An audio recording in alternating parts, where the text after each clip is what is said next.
Education and CME, and the East Bay Equity, Inclusion, and Diversity team, we welcome you to our hospital-wide Grand Rounds and Culture Series for today. My name is Dr. Shonda Johnson. I am the KP East Bay Medical Director for Health Equity and Culturally Responsive Care. And it is my honor to welcome and introduce our guest speaker for today, Dr. Anthony Iton. Dr. Iton is the Senior Vice President of Health Communities at the California Endowment. Prior to his appointment to this position in 2009, Dr. Iton served as both a Director and County Health Officer for the Alameda County Public Health Department. In that role, he oversaw the creation of an innovative public health practice designed to eliminate health disparities by tackling the root causes of poor health that limit quality of life and lifespan in many of California's low-income communities.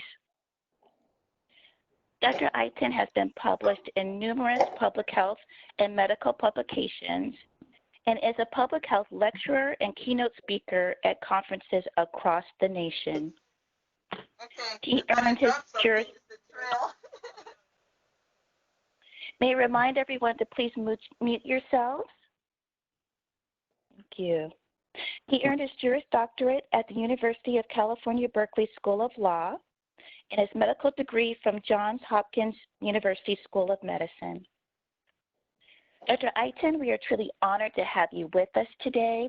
We look forward to learning from you and are grateful to you for sharing your time, knowledge, and expertise with us. And with that said, it is now with great pleasure that we welcome Dr. Anthony Iton. Hello, everybody. It is wonderful to be here. I can't see anybody's faces right now, so I'm going to try to adjust my screen so I can see some faces. Ah, there's some faces. Thank God. It is so weird to do this without seeing people's faces.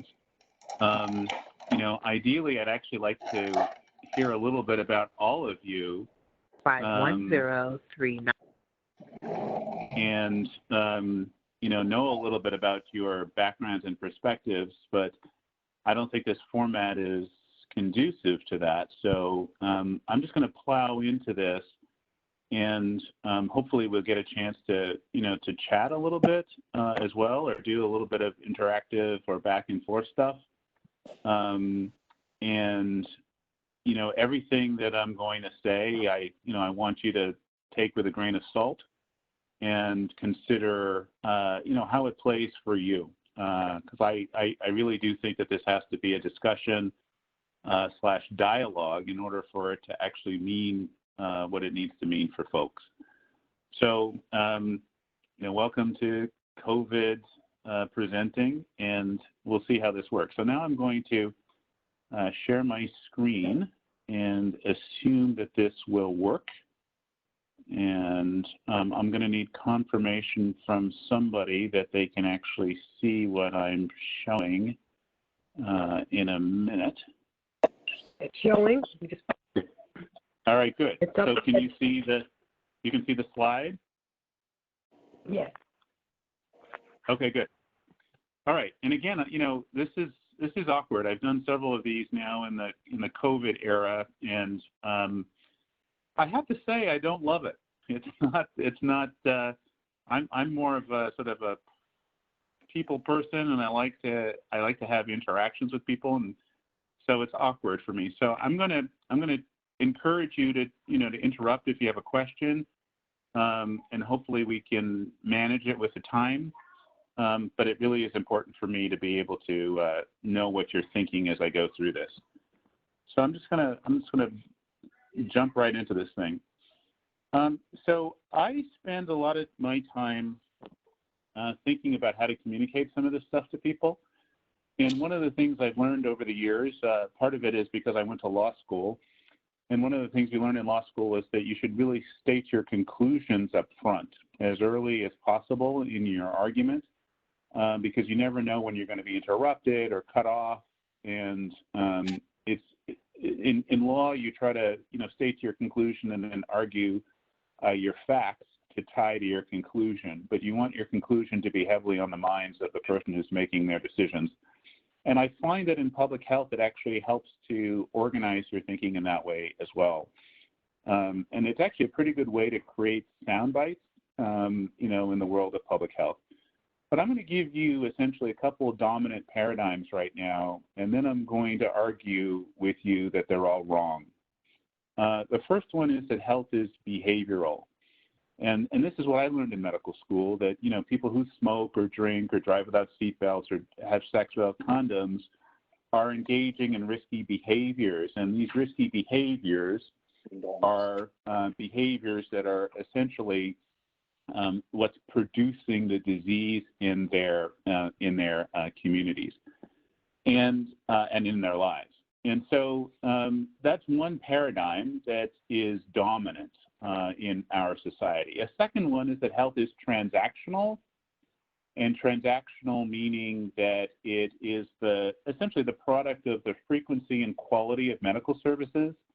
It's the quality of your doctor, the quality of your hospital, the technology you have access to, the pharmaceuticals that you can afford on your plan.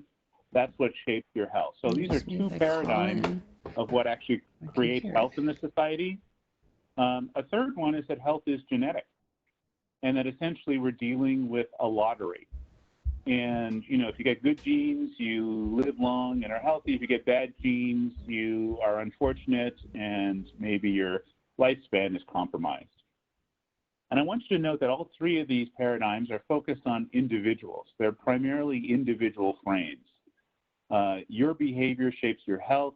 Your access to doctors and technology is what you ought to be optimizing, and that your genes are either working in your favor or working against you.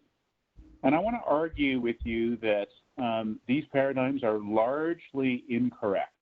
There's a little bit of truth to all of them, but not enough to make them meaningful in analyzing how health is really delivered across societies. And I want to offer a different argument, a different frame, and that is that health is political. I'm using it on my phone. Somebody's not muted, so I'm hearing conversation, but and I want to confirm again that you guys can see this next slide, which says health is political. Yes, we can see. Okay, great. And you'll note here that the P of political is a small p, and that's intentional. I'm not talking about partisan politics. I'm not talking about Republicans and Democrats. I'm talking about a definition of politics in this particular instance, which is, and my slides seem to be stuck. Oh, there we go. The struggle over the allocation of scarce and precious social goods. So that's one definition of politics. It's a definition that I don't actually like very much.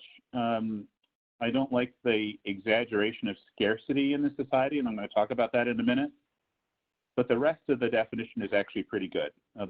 Politics is a struggle, and it's a fight. And at the end of the fight, there's an allocation of goods.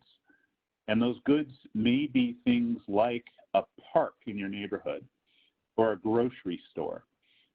These are critical health protective goods that are not equitably allocated across society. Okay.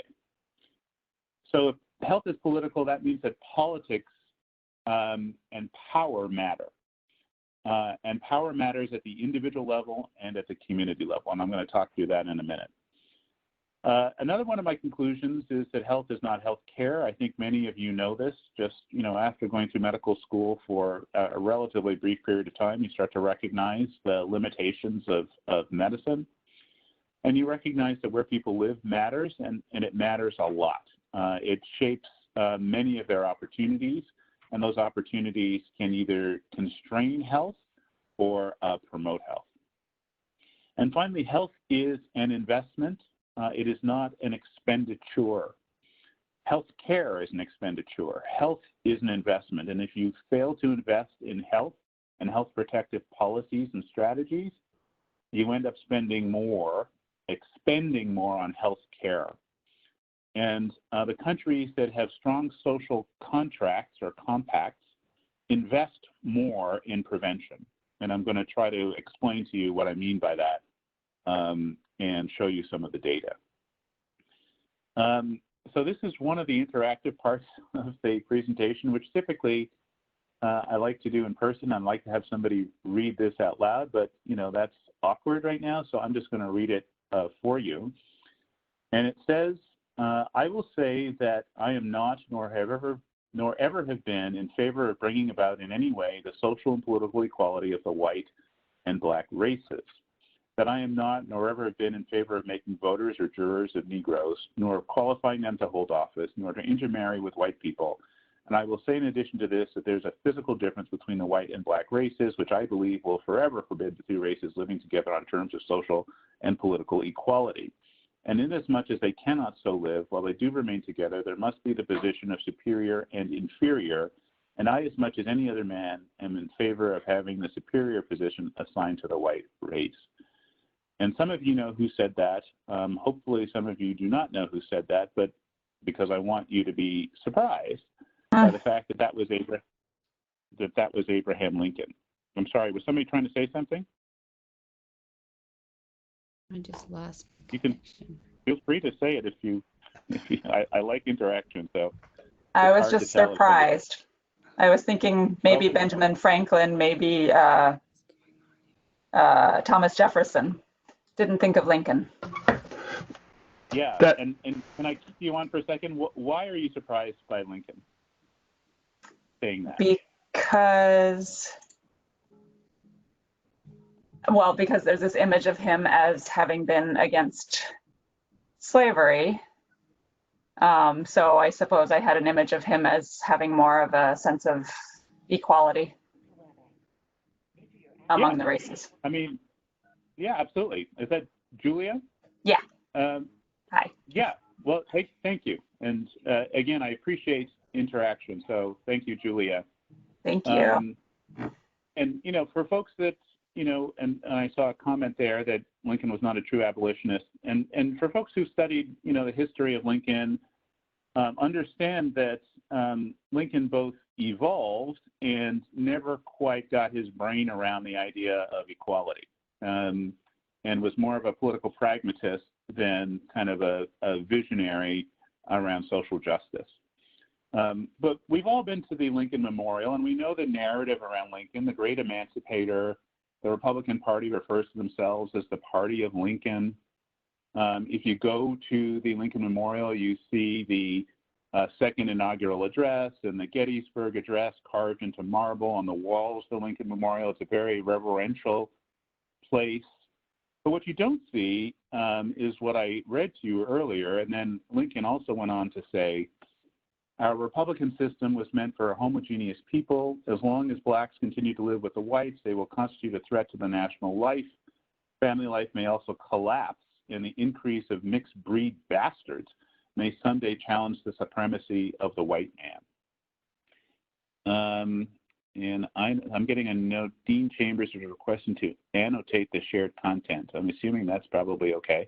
No, that's a mistake. Okay. That was a mistake. Sorry. Don't worry about it.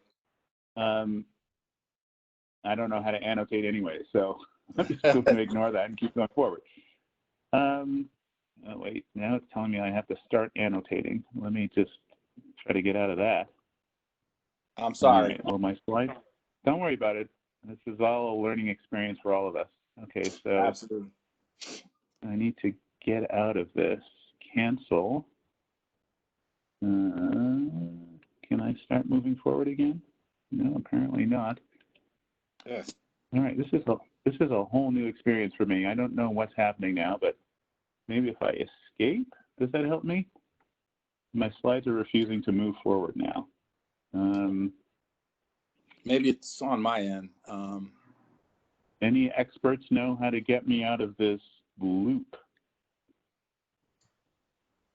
Let's see. It may be that you have to be given back something, like post. No, you have the control. You have the control. And so what are you seeing? Anthony, what are you seeing? I'm seeing it like a taskbar on the left side that says allow annotation. Okay, Press you the can right just arrow. you can just allow, and it'll just let Dean annotate, or you can put not allow, and it'll just disappear, and you can go on with your presentation. I use this every day. I teach in behavioral medicine. Okay, well, let's see if that worked. I just sort of it did. Thank God. There you go. Okay. There you go. My, Yeah. my apology. Don't worry about it. I mean, it's I'll tell you the truth. It's nice to actually have somebody talking to me on this thing. I feel like I'm talking to myself. So, you know, don't hesitate to chime in. It's really helpful to me. So we live in a world of a lot of background themes. Income inequality is one of them. Mass incarceration is another one. You know, student-led protests on campuses, an international refugee crisis, Black Lives Matter, obviously. This is North Carolina and Reverend William Barber, and who's taken up the Poor People's Campaign of Martin Luther King. And this is called Moral Mondays. Indigenous people's rights, you know, obviously, you know, oil pipelines and land rights. And there's a theme that runs through all of this. And that theme is exclusion. And, you know, I start with Lincoln very intentionally. I'm going to conclude when I get to the end around this whole idea of narrative and why narrative is so important, particularly when it comes to health inequity and health disparities. But there's a dominant narrative in the society, and, you know, it's a lot easier to talk about this now because we have a president who epitomizes it, who really kind of shouts this from a mountaintop, and basically says that some people matter and other people don't. There's a hierarchy of human value, and populations, particularly populations of color, are at the bottom of it in that narrative. And that resources should be steered towards those who are deserving or those who, quote unquote, built the country, and resources should be steered away from these other populations. That's a narrative of exclusion. I'm going to delve into that a little bit. There are three elements to a narrative of exclusion. The first thing that the narrative has to do is it has to dehumanize the target. You'll remember our current president, upon descending the golden escalator and announcing his candidacy, basically led with this idea that, quote unquote, Mexicans were bringing drugs, bringing crime, that they were rapists. And for this reason, amongst others, he needed to run for president. You remember other presidential candidates talking about makers versus takers, or the 47%, or even further back, welfare queens, super predators, crack babies. These are not just slips of the tongue or kind of inelegant ways of referring to a social crisis. These are very intentional desires to dehumanize a population, to make the larger population think that these people are slightly less worthy, less deserving, more frightening, need to be contained, not nurtured. The second thing that a narrative exclusion does, and I talked to you initially about why I wasn't completely fond of that definition of politics that I showed you at the beginning, is that it exaggerates the notion of scarcity. And it posits this notion of a zero-sum competition for resources between warring groups. If they get it, we won't get it. They'll take it from us. They're coming across the border to take our things. We can't use our tax dollars for them. They didn't contribute. We did. They don't deserve. And the third thing that it does is it exaggerates this notion of a nostalgic history, how we were great and we need to be great again. And it looks to the future with fear. The future is this dystopian kind of, hellscape where people are competing viciously for limited resources. And this is, not unique to the current president. This is a very much dominant theme that actually runs through American history. And it's at times it's in its ascendancy, and at other times it is actually, relatively minimized by the next narrative, which is really the opposite, a narrative of inclusion. And a narrative of inclusion does different things. It does almost the exact opposite. The first thing it does that is unique is it actually changes the narrator, and it allows people to tell their own story, to humanize themselves, to allow us all to see our shared humanity in the individual stories of people who are struggling to navigate obstacles in our society.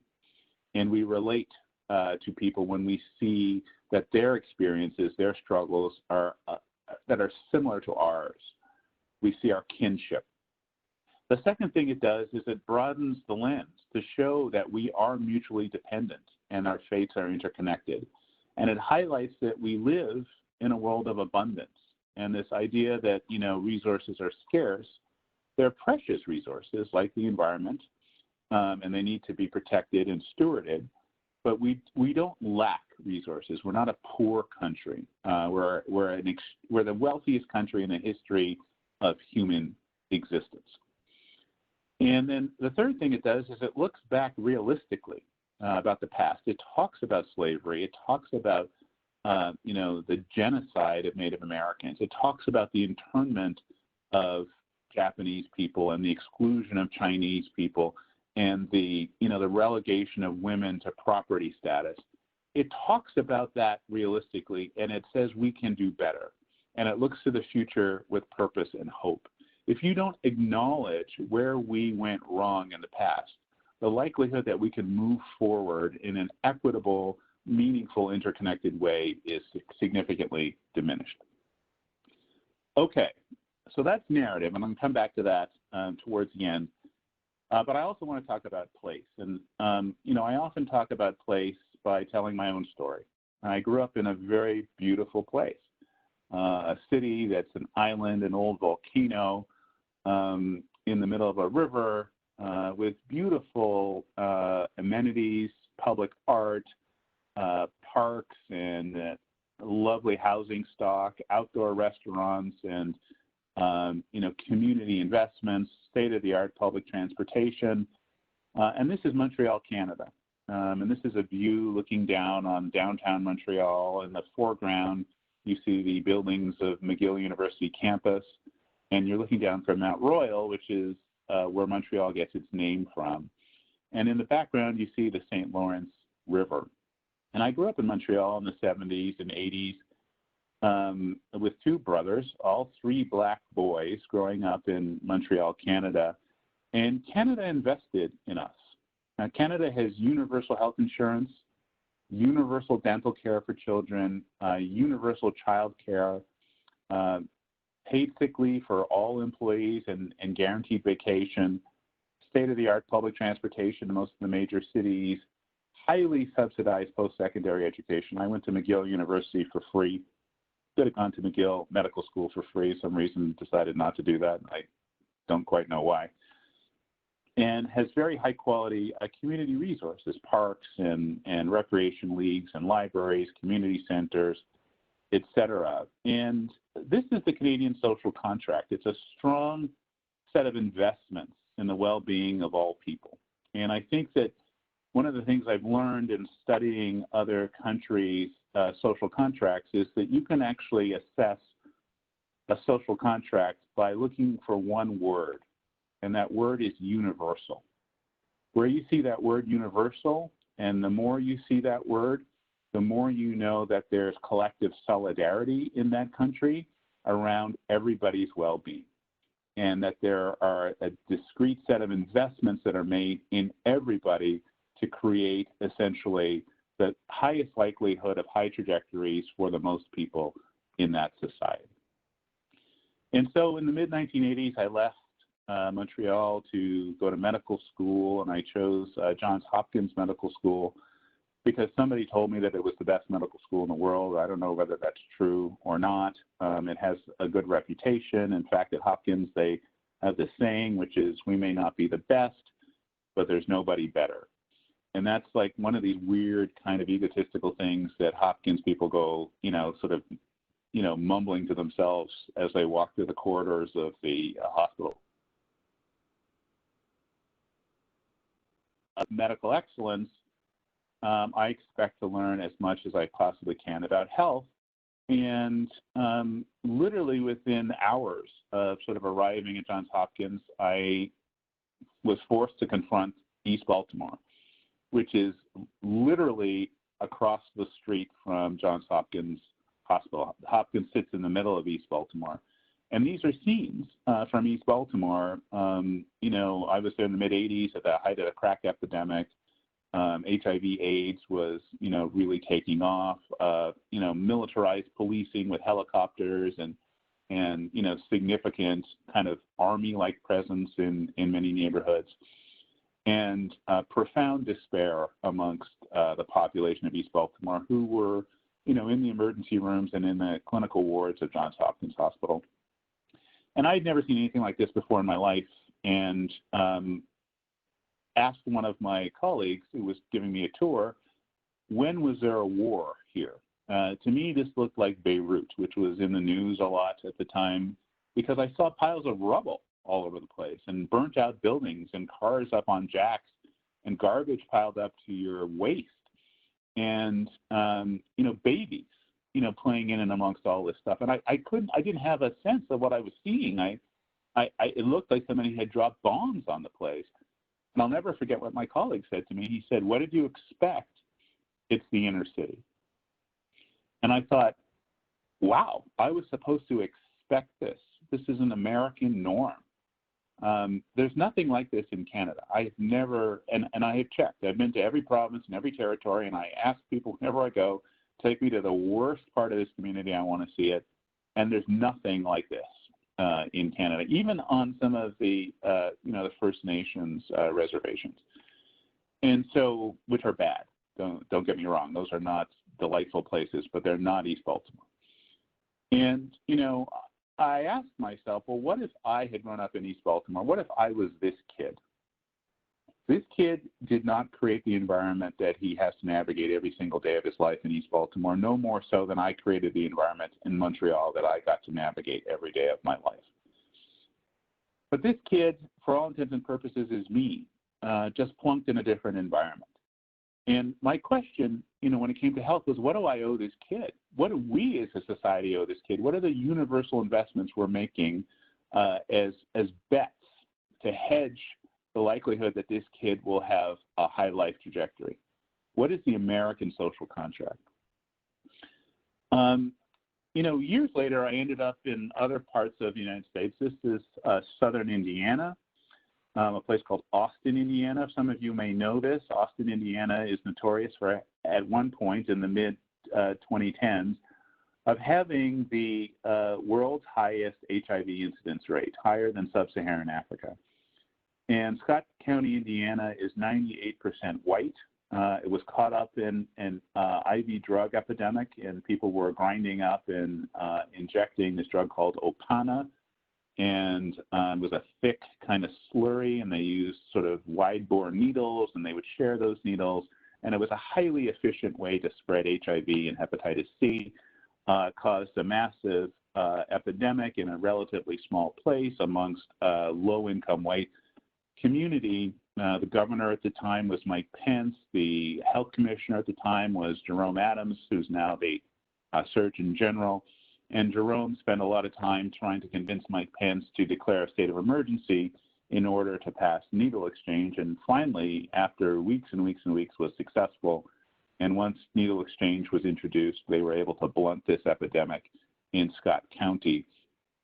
My point is that Scott County, Indiana, and East Baltimore, Maryland are two sides of the same coin. These are two communities that are the black and white faces of income inequality in America. And Scott County, Indiana also suffers from this lack of a social contract. And so the question, for all of us really is, what is the American social contract? What are those universal policies that we invest in to guarantee, or at least to try to ensure, a high likelihood of successful, life trajectory for the majority of people in the country? If you were actually in the room with me, I would ask you to actually tell me, what is the American social contract? And I'm pretty sure what you would say to me, so we're not going to do that. But it's something to think about. What does this country, at its sort of core, believe all people need? And what has it done to essentially ensure, to the greatest likelihood possible, that people have access to those things?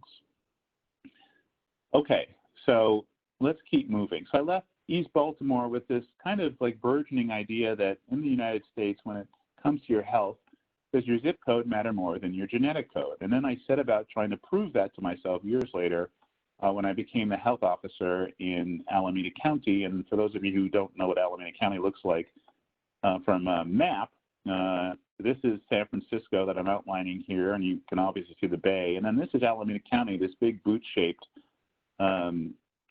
county that looks like it's trying to crush San Francisco and has not yet been successful. I'm showing you the map because I want to show you a couple of other maps, and I want you to, just have in your mind what Alameda County looks like shape-wise. And so when you're the health officer, you're the registrar of all births and deaths. There are about 20,000 births in Alameda County every year, about 10,000 deaths. And every one of those events has a certificate associated with it where the health officer has to sign it. So you have an opportunity to control the quality of data on those certificates. And we did. We put close to 500,000 death certificates into a database and analyzed patterns of deaths for Alameda County. So each one of these things has on it, each death certificate, the cause of death, the age somebody was when they died, their race, ethnicity, and where they lived. And you can take all that data and sort of paint a portrait of how death happens in a community. And that's what we did. So we took our death certificates and we took the map of Alameda County, and at every census tract level, we calculated what's the average age at which people die. And those green areas are neighborhoods where people are likely to die above the age of 80 years on average. The red areas, which are concentrated in the flatlands of Oakland, the flatland of Berkeley, and some of the unincorporated areas down the 880 corridor, you see average age at which people can expect to live at about 74 years. The yellow areas are in between 74 and 80, but it is not a Christmas tree scattered randomly like one of my epidemiologists told me it would be. You see these death hot zones, areas where people are routinely dying, 6, 7, 8, 10, 12, 20 years before some of their neighbors in other neighborhoods in the city. And, the lowest life expectancy census tracts that we found in Alameda County were on the order of about 68, 69 years. The highest were on the order of about 87 years. So you see, almost a 20-year life expectancy difference across the county itself. And in many cases across the city of Oakland itself. That map got a lot of attention. It ended up on the front page of the San Francisco Chronicle. It stimulated a lot of policy conversation. People were really surprised by it. I was not, having been in East Baltimore. This is why I did this map. And, it was so controversial that some people said that this was a fluke. It was a unique Alameda County phenomenon. So we took our little map and we decided we would go around the country and work with health departments to generate maps of other cities. I had to go back to Baltimore, and we did this map with the Baltimore City Health Department, which ended up on the front page of the Baltimore Sun. And it showed neighborhoods in Baltimore and West and East Baltimore where life expectancy was on the order of 58 years in some neighborhoods and up to 87 years in other neighborhoods. We did a similar thing in Cleveland, in Cuyahoga County, in Denver, in New York City, in Seattle, King County, in Los Angeles, Minneapolis, St. Paul, in Boston, in Philadelphia, in San Antonio, in Chicago. Everywhere we looked, and we've looked further now, and we're actually looking in Canadian cities and some European cities. everywhere we looked in the United States of America, we found life expectancy differences in the same city on the order of 12 at the low end, but 15, 20, 25, 30, in one case over 30 years difference in census tracts in the same city. This is the American pattern. We have not found any place. In fact, to the extent you see a phenomenon, as you move from west to east, you see these disparities grow. The East Coast and the Midwest have much more significant life expectancy gaps between neighborhoods in the same city than you see on the West Coast in general, although the West Coast differences are profound and significant. We did every census tract in the state of California. You can look this up. It's on our website. You can find, your neighborhood and have a sense of how long people live on average in your neighborhood. In fact, we started telling people, give me your address. I'll tell you when you're going to die, sort of facetiously, but to make the point that, life expectancy is really not driven as much by personal behaviors as it is by opportunity context in which we ask people to live. You can now do this for any neighborhood in the United States. This is the National Center for Health Statistics, which now publishes this data for every census tract in the United States. As a caveat, 15 years ago, actually now 17 years ago when we did this, the National Center for Health Statistics said we shouldn't publish it. It had never been done before, and they didn't think that we should do it without confidence intervals. We'd be giving the wrong message about neighborhoods. Well, it only took them 17 years to catch up with me, and they're now publishing it without confidence intervals using the exact same methodology that we used, in the early 2000s. So this is, you can replicate these analyses across the United States anywhere now. And I'm going to skip this. That's just their description of how to do it.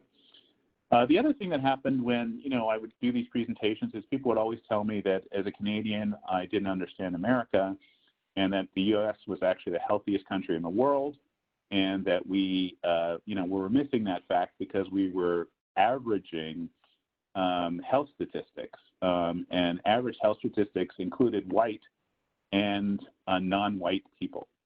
And it was the non-white people who were unhealthy and therefore dragged down the average of overall averages. And if you just wanted to see how healthy America was, it was in fact the healthiest country in the world. And this was typically coming at me from doctors. These were Stanford doctors, Harvard, Hopkins doctors after a presentation telling me that I got it all wrong because I hadn't been looking at white people. And so I said, okay, time to make some new slides. And, some of what, you, I'm sure, can anticipate you're about to see is going to refute that kind of narrative of sort of white health. But let me build up so that you are surprised. So first of all, Time Magazine does a very good job of telling it like it is when it comes to health. And they did a whole edition on sort of the state of American health, and it weren't good. Some of what you already know is that the U.S. spends a lot on health care, on medical care. On a per capita basis, we're the biggest spenders in the world. In fact, we spend twice the average of developed countries. That's what this graphic shows. What you may not know, or hopefully you do, but is a little less well known, is that when you actually add per capita spending on medical care, which is in the blue, to per capita spending on social services and social benefits, and I'm going to get back to that in a second, in the red, the U.S. is actually not the big spender. We're kind of comfortably in the middle of the pack of developed countries. We're just a disproportionate spender, or I would argue a stupid spender. We spend much more money on medical care on a per capita basis than we do on prevention, which is in the red, and I'm equating prevention to the social services and social benefits. What I really should be saying is the red is the social contract. Those are the investments that other countries are making in the well-being of their populations universally, so that they don't have to spend as much on healthcare and individual medical services. And that's what this graphic shows. This was produced by two brilliant women, Elizabeth Bradley and Lauren Taylor, who put it together first as an op-ed in the New York Times. It got so much attention that they were asked to write a book. So they wrote a book called The American Healthcare Paradox, which basically made that point, that we don't spend more than others, we just spend our money really stupidly. And if we want to actually get better health, we got to spend more on social services and benefits. And they showed that in the developed world, for every dollar spent on healthcare, roughly $2 is spent on social services and benefits. And that list is, some of the benefits and services that they described, where the other developed countries are making deeper investments in people's lives and the well-being of their lives, and as a consequence, appear to be less burdened by healthcare spending. In the United States, however, we spend for every dollar on medical care about 55 cents on social services and benefits. So our prevention spending is relatively thin. This was such a controversial study that, and it was done by two women who, of course, how could two women know something that, all these male health service researchers hadn't known for 40 years? So the guys got together and they actually sought to replicate the study, and they asked RAND to do it, and RAND did it. And RAND found that Bradley and Taylor were not only right, they were actually more right than even they thought they were. And they produced this graphic amongst other graphics in their analysis. They used more countries, and they actually looked at all the 50 states in the United States and compared them to each other. And they showed, I'm going to go through this relatively quickly, and happy to take any questions at the end, but I want to save some time for those questions. If you're looking at 1980 to 2010, as you move from left to right, and those top solid lines, the orange one is EU social spending, and the dark blue one is U.S. social spending. So you see this consistent gap for 30 years between investments in the social contract in the U.S. compared to the European Union. And then the lighter orange and blue lines are life expectancy. So you see in 1980 that U.S. and EU life expectancy were roughly the same. And then as you move across those 3 decades, you see this widening gap between EU life expectancy and U.S. life expectancy. And then similarly, if you look at the dotted lines from 1980 to 2010, you see the blue dotted line is the U.S., and you see this steady rise in healthcare spending, and the EU spending line stays relatively flat. I mean, it increases, but the gap between U.S. and EU spending is substantially widened over that 30-year period. Okay, so this is what they concluded. They concluded that based on this really thorough analysis, that higher levels of social spending are strongly associated with better health. They basically said, if you want better health, invest in your social contract. They go on to say that the association is particularly strong for public as opposed to private spending, namely government spending as opposed to private services. They also point out that the association between social spending and health outcomes is strongest where income inequality is greatest. In other words, these particular strategies will work best in places like the United States, where there's a lot of income inequality, and that the association even holds across regions of the same country, i.e. states across the United States.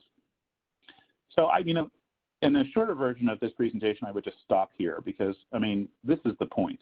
You want better health, invest in social services. And the investment in social services is essentially creating a stronger social contract. Bottom line, end of point.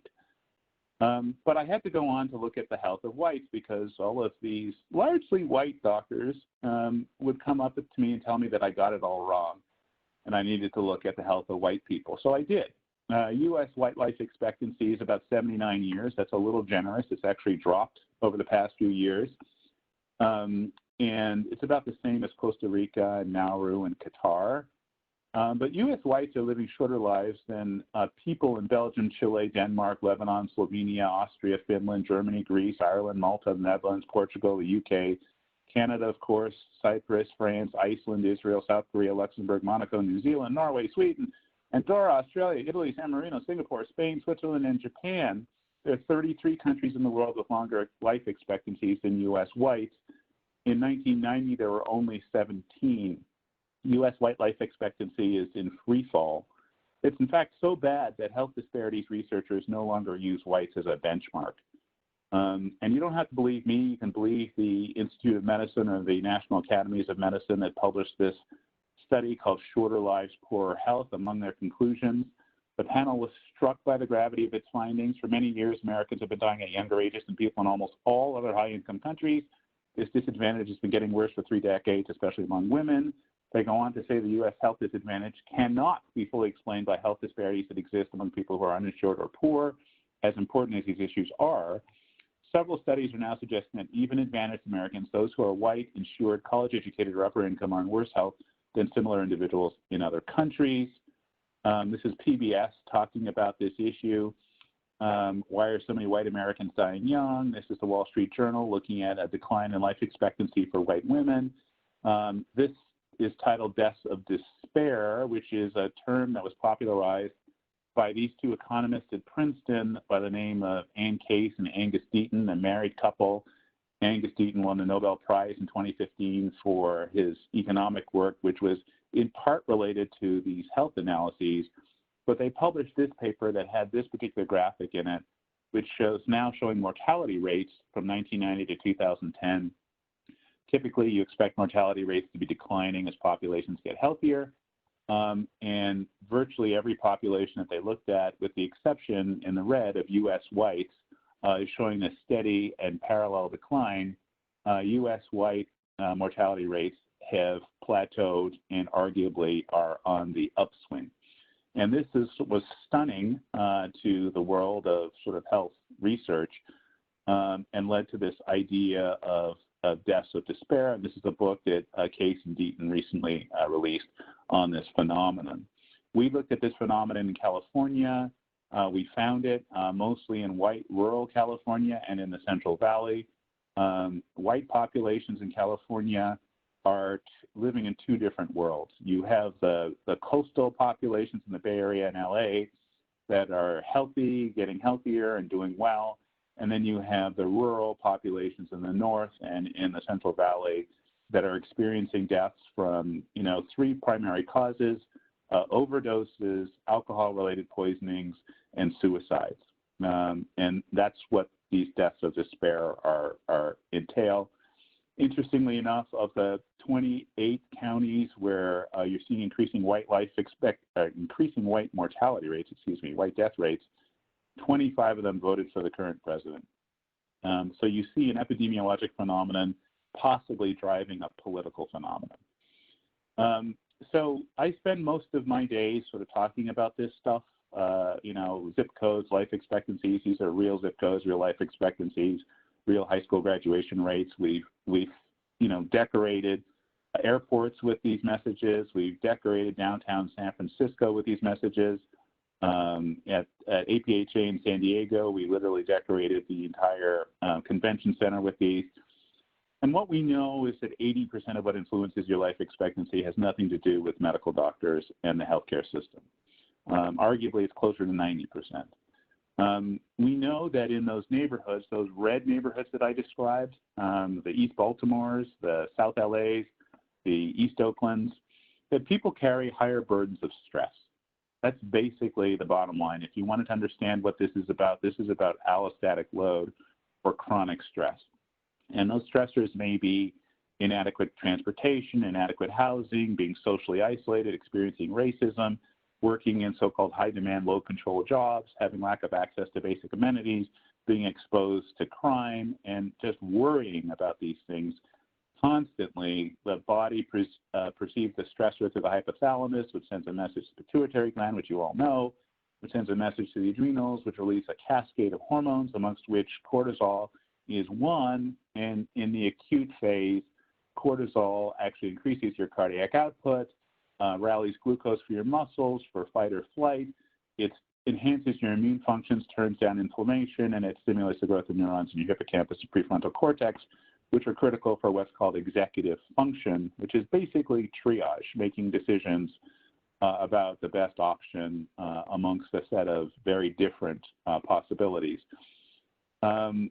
However, if you're constantly bathed in cortisol, like people living in South Indiana or East Baltimore, cortisol, when it's circulating 24/7 and you're living in a fog of chronic stress, stimulates directly hypertension and cardiovascular disease, and then indirectly enhances cravings for high-fat, high-salt, high-sugar foods, which then have implications for cardiovascular disease as well. So you get a double whammy of direct impact on your cardiovascular system and indirect through dietary and behavioral changes. It causes glucose intolerance and insulin resistance. I don't have to tell you what that leads to. And it causes increased inflammation and reduces immunity and atrophy and cell death in the same part of the brain that's responsible for executive function. So I've started talking about, you know, how low-income people and high-income people in this country are physiologically different, not because they were born that way, but because we made them that way through our policy, or oftentimes we refer to it as policy violence, which is the absence of policy in the face of abject need. And it's the absence of health insurance when we know people need health insurance. It's the absence of potable drinking water when we know all human beings need potable drinking water. It's the absence of meaningful job benefits when we know people get sick and need to have paid leave. That's policy violence. It's not like we don't know these things. We know it, and despite knowing it, we do it anyways. So the framework that we created to try to understand how to intervene in these situations is a combination of the medical model and a socio-ecological model. In the medical model, we talk about, you know, essentially, this is the right side of this graphic now in the red.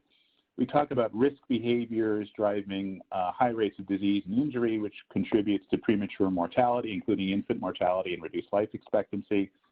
And we confine generally our interventions to this domain. We try to change risk by changing what people know, typically through pamphlets and brochures and 15-minute, you know, kind of counseling sessions in a cubicle.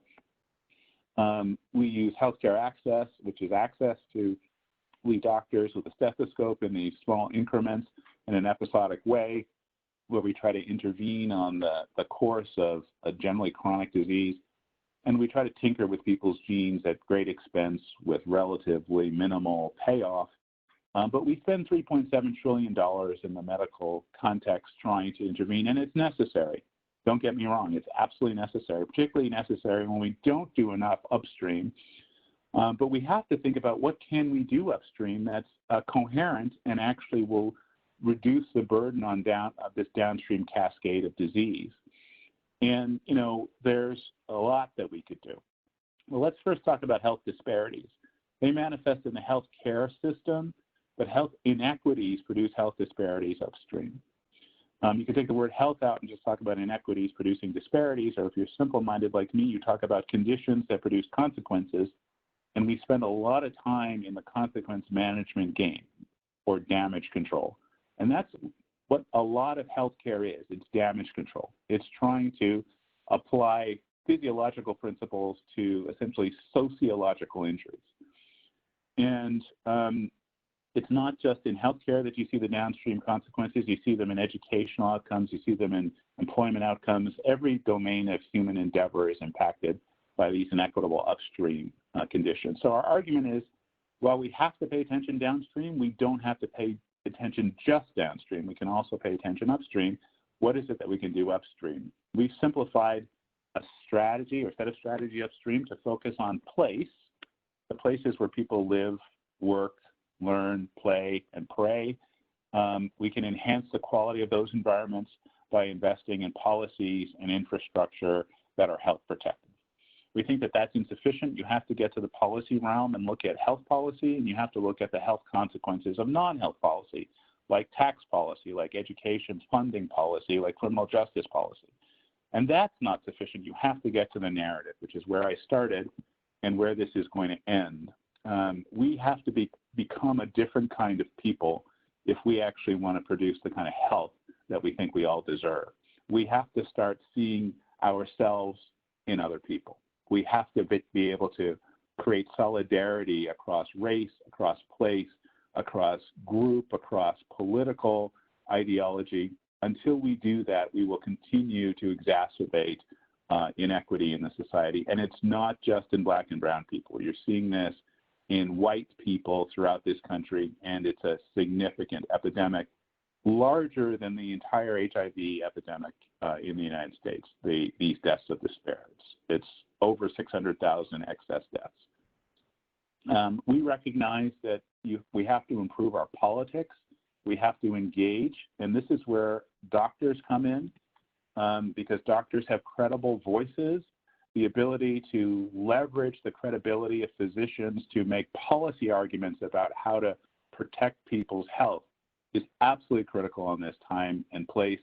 The physicians that came together to talk about the need for the George Floyd protest and how racism is a public health problem, that's absolutely critical. We need to see institutions like Kaiser, like UCSF, like UC Berkeley, and others talking about racism as a determinant of health and the policy interventions that are necessary to undo the legacy of racism and the contemporary practice of structural racism in, for instance, how we fund healthcare, how we fund schools. Okay, healthcare costs live downstream. We're the big spenders. Actual health, which is an investment, lives upstream. The name of this game is to move these resources upstream to create a virtuous cycle.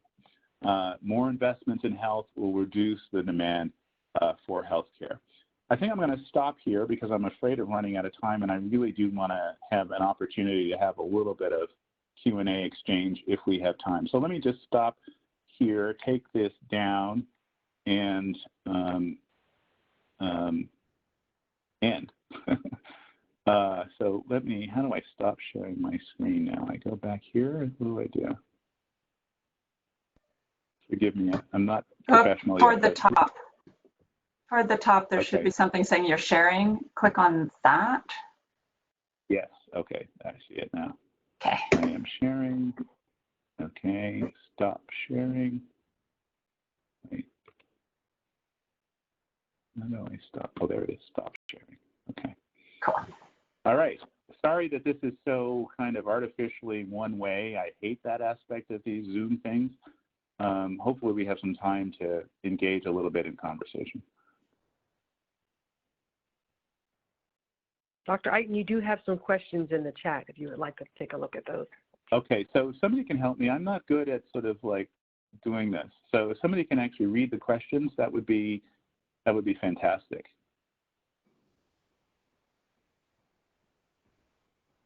Teresa, can you do that?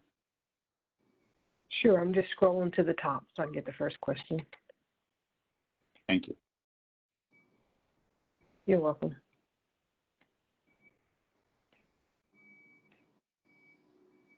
Okay, good. I can finally see people's faces again, at least the people that have pictures. So thank you for showing your faces. It really helps me know that they're human beings on the other side of this thing.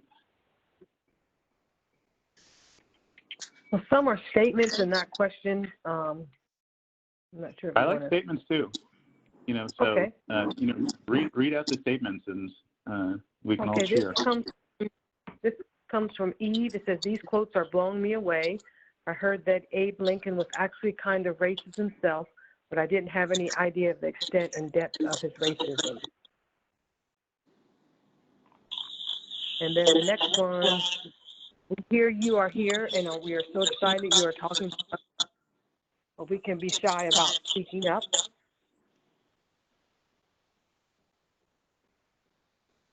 Okay. Well, here's one that. Go ahead. Go ahead. Go ahead. No, you go ahead. I see one that says, "How does the narrative of inclusion reside in a brutally capitalist society?" And I particularly like the fact that you use the word brutally in the description of the society, because you know one of the points I try to make in this is that you know Canada is a capitalist society. Sweden is a capitalist society, as is Norway and Denmark and you know Finland, and at the same time they manage to make these investments in their social contract. And so I think capitalism, extreme capitalism, is a problem. But I think part of the problem is, and I try to be delicate about this, but I don't think Americans really have terribly good critical thinking skills. I don't know why that is, but the word capitalism doesn't actually show up in the Constitution anywhere. It's like nowhere to be found there. But we equate or conflate our political system, which is capitalism, or excuse me, which is democracy, with our economic system, which is capitalism. And other countries recognize that those two things are different things, and that you can make investments in your social contract and still be a capitalist. In this country, we seem to equate government with socialism, and therefore, anything that government invests in is essentially somehow anti-capitalist, anti-freedom. And that is the biggest critical thinking mistake I think that the U.S. makes over and over again. Capitalism is an economic strategy. Democracy is a political strategy. And democracy checks capitalism.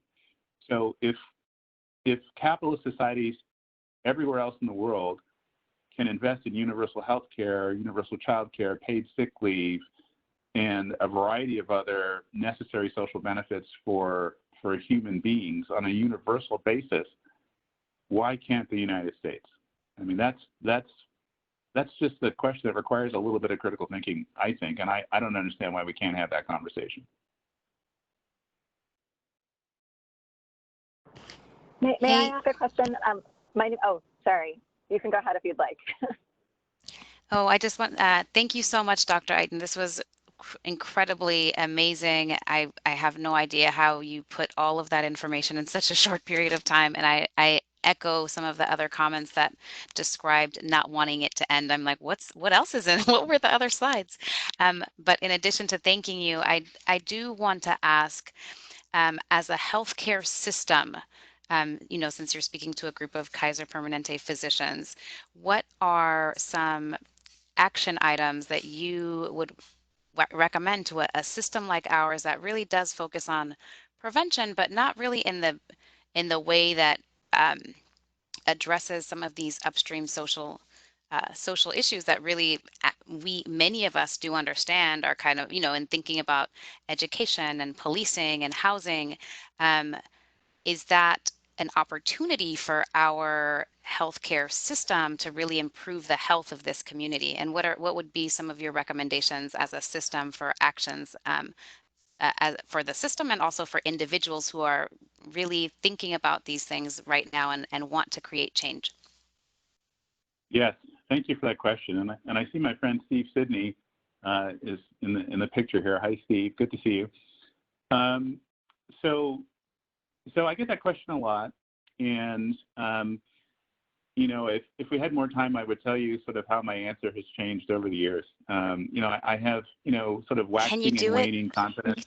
Just give it to us. Well, okay. Well, I'll give you the intermediate length answer. I mean, first of all, I'm a doctor, and I love doctors, and my tombstone will read, "Here lies a doctor." Although I'll probably be cremated, so I won't have a tombstone. But the healthcare system, first and foremost, and this is where Kaiser and particularly folks like Steve Sidney has to deliver a very high quality, affordable, and equitably distributed healthcare product. That's the first and foremost thing. You just got to get medical care right. Steve was involved in a lot of big studies, the Cardia study, and published also some, sort of stunning data on disparities within the Kaiser system and how healthcare disparities have essentially been eliminated. And, I think I editorialized on that a few years ago because I think that, the first thing the healthcare system has to do is get its act right about how it delivers the medical product, because it's incredibly important and obviously life-saving. But beyond that, and Kaiser is a great actor in this regard, not perfect, none of us is, but a really great actor, is that you have to look at yourself as both a neighbor in the communities in which you physically sit, and a citizen in the society in which you interact. And as a neighbor, you have to think about, how do I work, unlike Johns Hopkins, where I went to medical school, to improve the neighborhood in which I sit? What are the struggles that are impacting the health of people who live in my neighborhood? How do I enhance that? How are the schools performing? Are there parks? Is there access to healthy food? And Kaiser has been, again, a great actor on all of these things. But holding up, yourself as an institution to be accountable to help deliver on the investments, the social investments and the social determinants in your actual neighborhood is the second order of business after getting a high quality, affordable, and equitable healthcare product delivered into the hands of the people who use your services.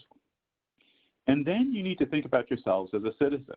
And Kaiser does a great job in this, in investing in affordable housing, investing in other social determinants at the statewide level. It requires intervening in policy.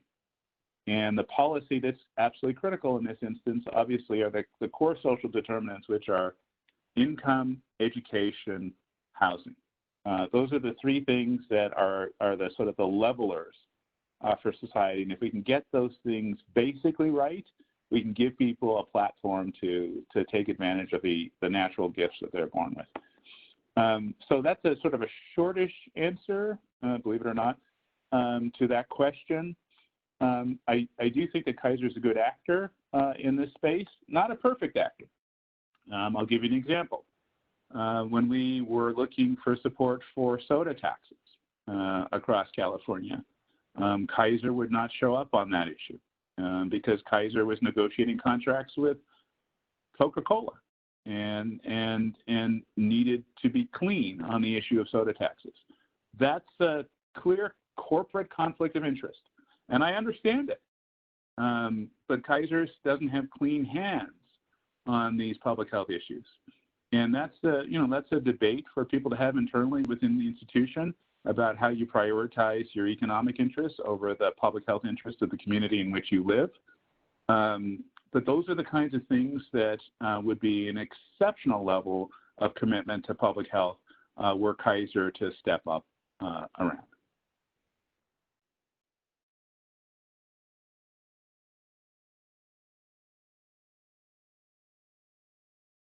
Happy to take any other questions, and whoever's doing the timing on this, and if it needs to cut off, I'm free. I got plenty of time, so we can keep talking if necessary. Hi there, Dr. Iton. My name is Lee. Oh. Go ahead. I don't know if we need to end. My name is Lee. I'm a medical student who is fortunate to be at Kaiser over the course of my third year of medical school. And also fortunate to be a student of the Joint Medical Program, where a lot of our work is on structural determinants of health and health disparities. I think one of the things that I struggle with a lot is, so the question that was just asked by Dr. Wilkins is so helpful. But also, how do we work to change people's minds and hearts? And what rhetoric do we engage? What do we do for folks who really kind of do believe in prioritizing profit over people? And that I think, is this whole kind of health systems mess that we're in the United States right now.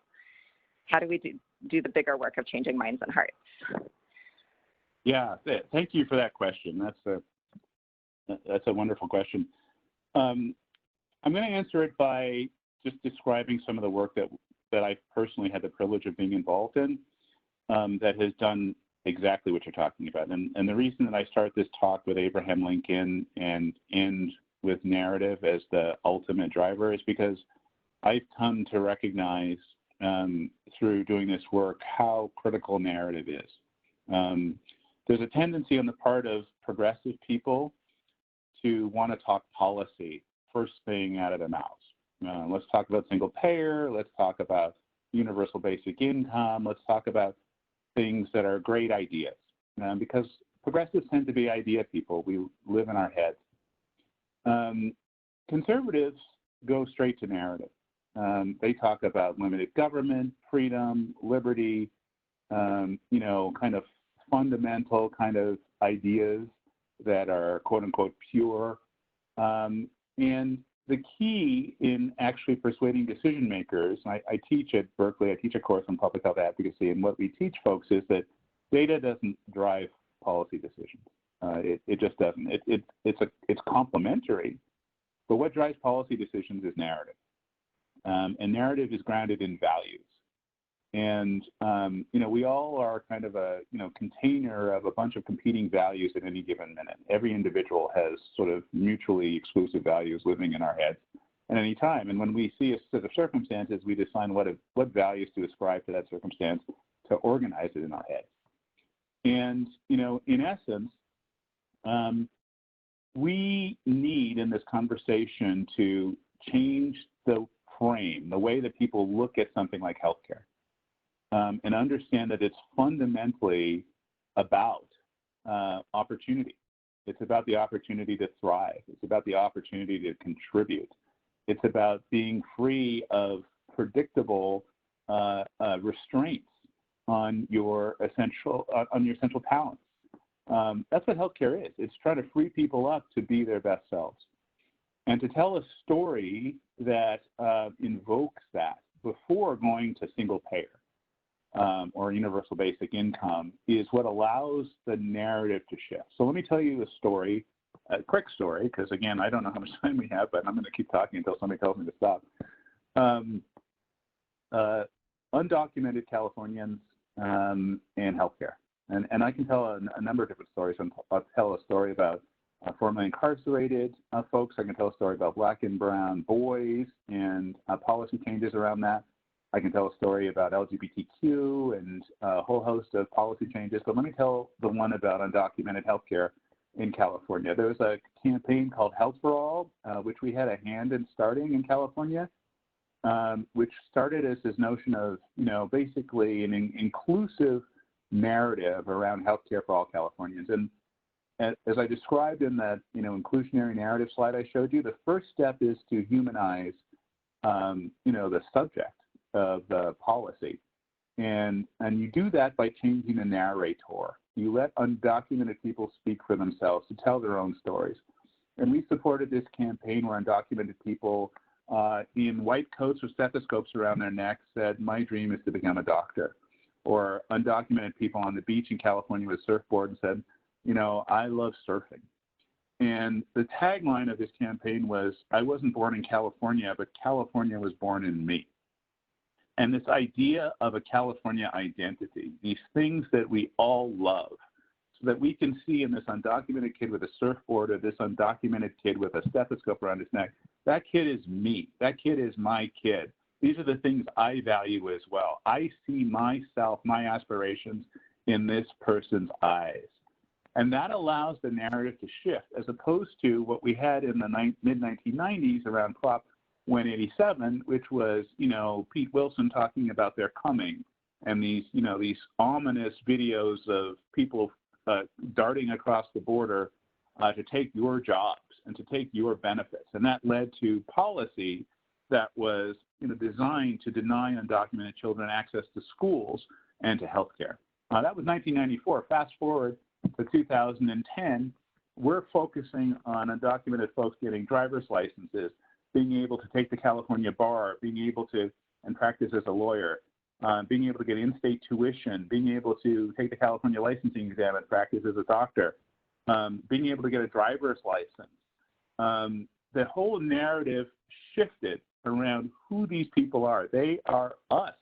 They have the California dream embedded in their hearts. They are almost more Californian than we are. They take that idea, that vision of California, and they bring it to life. And as a result, in demographic shift, which doesn't inevitably lead to policy shift, but it helped in this particular instance, we shifted the narrative around who undocumented people are, and we were able to pass policy first to cover undocumented kids under 18 in full scope Medi-Cal, and then undocumented kids up to the age of 26 in full scope Medi-Cal. We were on the verge of passing it for 65 and older, and then ultimately covering all undocumented people. That would have been inconceivable in 1994. And the difference is the narrative, the story of who we are as Californians and what we believe, and what we want our future to be. We have a whole set of academic case studies on this, by the way, if you're interested in reading about that kind of stuff. But narrative matters, narrative matters, narrative matters. If you can shape the narrative, which you can, and I've been privileged to participate in narrative shift efforts around populations that have been highly stigmatized in California. If you can reshape that narrative, that leads to policy change. That policy change leads to opportunities, changes in conditions, oftentimes at the neighborhood levels, but in other settings as well. And that's what that framework I showed you at the end is. It's narrative drives policy, policy creates conditions. Conditions can either be hostile to opportunity or conducive to opportunity. And depending on the opportunity conditions that people are exposed to, that shapes their risk in health, which creates risk of disease, which creates risk of premature death. And that's the sort of the analysis that we've applied to the problem of how do you kind of intervene in the social determinants of health. Long answer, I'm sorry. No, that was a fantastic answer. Thank you so much for that, Dr. Iton. And you're making me really sorely regret that I didn't study with you at Berkeley. But thank you so much for everything you're teaching us today and just all of this amazing work that you're doing. It matters so much to so many of us in our community. Really grateful. Thank you. And again, I don't want to keep people from, their patients or whatever. So whoever's keeping time, just let me know. I'm good. But I don't want to hold anybody hostage. I would like to ask a question if I could. Sure.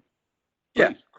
First of all, thank you for the great information, Dr. Iton. I really liked hearing you say how narrative drives policy, because I think that I work in the county, and I think, every now and then I'll hear somebody say, oh, we're going managed care. And they, everybody's getting into these dashboards and all these kind of things. And I can appreciate that. But I also feel like somehow we start to lose the human element as we just keep gravitating towards that as our compass, But my question is, for the kid in Baltimore, if you had a group of these kids together in a classroom or in a presentation type of situation, what should we be talking about with these kids? Should we be talking about anger management, how to eat healthy, how to decision-making skills, these type of things?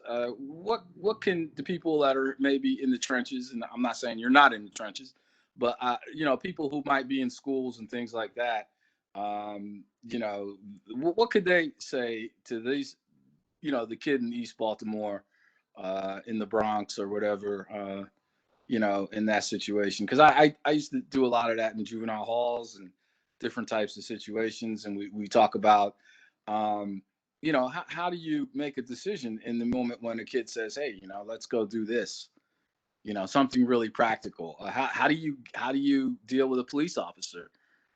Those type of things. So that's my line of thinking. But I was just wondering what, your take and feedback might be in that kind of situation.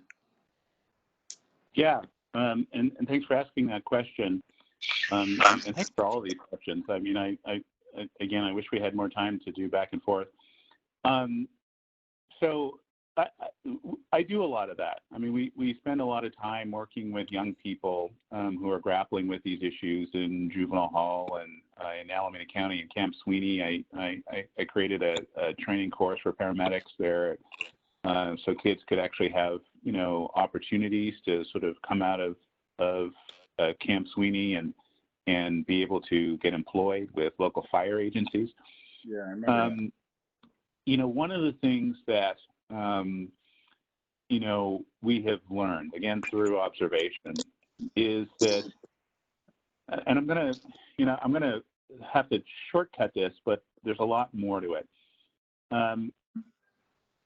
In places like East Baltimore, South LA, East Oakland, we've invested heavily in community organizing, particularly for young people. And there are sort of a group of organizers who are expert at working with kids who carry with them a lot of anger because they see the environments that they're consigned to, Yeah. And they internalize that, and oftentimes as rage, and literally, are simmering with rage, and it's legitimate rage because they see opportunity foreclosed everywhere they look, and so the inclination is when you see a kid who's angry is to try to sort of manage their anger. Right? To try to, get them to go into conflict management and to kind of like reduce the sort of the potential risks associated with, carrying around a lot of rage. And, that's kind of the therapist sort of approach. And it's important. But some of these organizers see that anger and they see opportunity because they see that anger as sort of righteous indignation. And they recognize that you can do this kind of jujitsu move with that kind of anger. You can actually flip it into a passionate energy for justice. And that's what you need amongst organized community groups. You need to have this sense of passion and a sense of possibility. We call it agency. The ability to make the change that's actually going to create new opportunity for people like you and people who are similarly situated. And so there's this, this sort of acceptance of the anger and this legitimization of the anger. And the anger is not about the person as an individual or about their parent that's incarcerated or about, the teacher who, dissed them. It's about structural oppression and sort of helping them understand the sort of broader view that has created that rage within them, that legitimate rage. And then it's about flipping that rage into action. Yes. And so, again, this is a short, version of a much longer answer. It's a beautiful thing when you see it. Yeah, thank you. Don't just try to treat the anger or the kind of hurt. Kind of embrace it and broaden it and allow it to sort of understand its true roots, where that's coming from, and then flip it into action. So, I don't do this for a living. I fund it, I watch it, and not everybody knows how to do this. It's a unique set of skills that some organizers have and that they've acquired over a long period of working with angry young people, but it's a beautiful thing when you see it. And you get the best organizers out of that kind of transformative, experience. Yes. So that's how I would answer that question. And I think that there's a anger, rage in people in communities is legitimate. You see it in Palestinians, that are oppressed. You see it in folks coming from Syria, who are refugees. You see it in folks that have been victims of acute structural oppression. And it's legitimate. It's a human reaction. You and I and everybody on this call would experience those feelings were we subject to the same levels of oppression. Absolutely. Thank you. Thank you. I think we probably have to end. There were a couple questions about COVID, which if we had more time, I would definitely go into. But I want to appreciate this audience and apologize for the format and hope that at some point we can do something face-to-face where we can have real dialogue. So Teresa, I'm going to turn it back to you because I'm pretty sure we must be over time by now.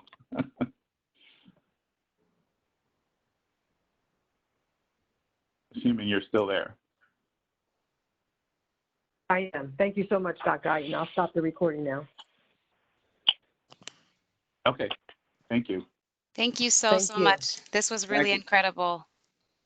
And I do hope that we can have you come back potentially for an even larger audience. I would love for all of our Northern California, the whole region to be able to participate in in this dialogue. It's really incredible work that you're doing, and I think that it's an important framework to share with physicians, because it's not something that our traditional medical education brings, and it's really most of what is affecting our patients. So thank you so much.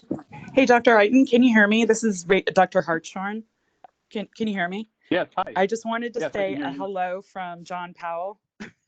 He told me to tell you hi. I may have met you at his home once, but he's my uncle. So anyway, thank you so much for a great talk. Oh, well, you're lucky. John Powell is one of my favorite people on the planet. I consider myself one of his disciples. He is very fond of you, and so he said a big shout out before this. So it was fantastic, and thank you so much. Thank you. Yeah, bye-bye. Have a good afternoon, everybody. You too.